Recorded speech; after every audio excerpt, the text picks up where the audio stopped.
Now class 9, the Mughal Empire, okay? The Mansabdari system, military commanders and civil administration. Now, we have already seen that Akbar created an imperial service based on merit and graded according to the, and it was graded according to the military rank. The lowest rank being that of 10 and highest that of 5,000, okay. Now, reserved for the nobles. Now, therefore, Shah Jahan had to give much attention to the appointment of highly competent persons as mansabdars. After that, land revenue system. The land revenue was the main source of revenue for the government. Land revenue was the main source of revenue for the government. Although there were other sources of income also, we have seen that Akbar got the land surveyed when Todarmal became the Diwan.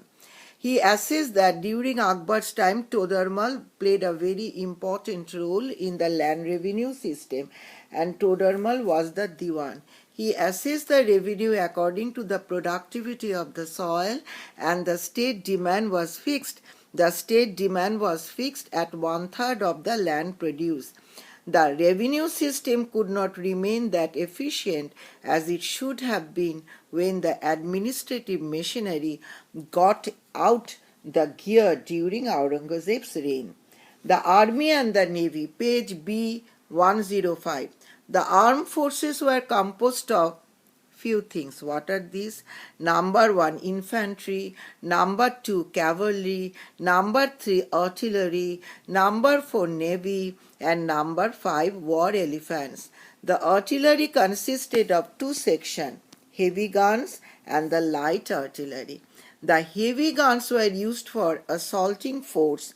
Navy was used for the suppression of piracy as well as for the war. With the development of the flint gun, the infantry had also become a powerful fighting force during the 17th century. The infantry was also a very powerful fighting force.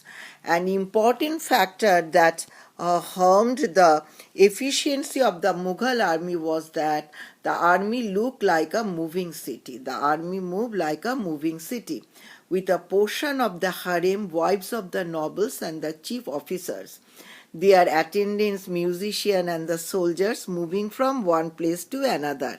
Now, these sort of the affairs naturally brought in luxury and indiscipline in the army. Then law and justice. The chief qazi was the principal judicial officer in the realm. Chief qazi. Now, the Muslims, the Mufis acts as advocates. Now, page number, all of my students, B105, law and justice. Very important. You mark in your book the province and smaller units of administration. The empire was divided into province called the Shubhas. In 1580, Akbar divided his empire into 12 provinces. Towards the close of Shah Jahan's reign, the number of provinces had risen to nearly 20. The important provinces were generally under the princes of the royal blood.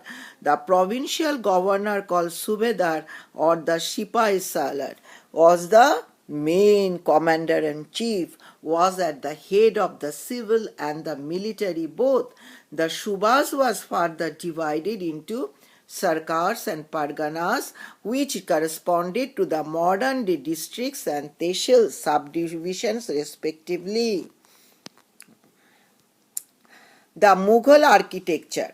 Now, among the Mughal architecture, we know during the Mughal Empire, during this time, Mughal rule, many important architects excelled in architecture. Humayun's tomb, then Buland Darwaza at the Fatehpur Sikri. My students, 1, 2, 3, 4, all the these are the characteristics features. Then Red Fort Delhi. These are all the Red Fort Delhi. Then the fort has some gateways. Within the fort there are magnificent buildings, Diwani Khas, Diwani Am, and then Jamma Masjid, Delhi. Then Taj Mahal. All are very important. All you have to study, okay? Today up till this, because I am not going in very detail, because in the book you will get it and go through it, okay? Now, okay. Next day, again I would like to repeat it, okay? Okay, okay, thank you very much.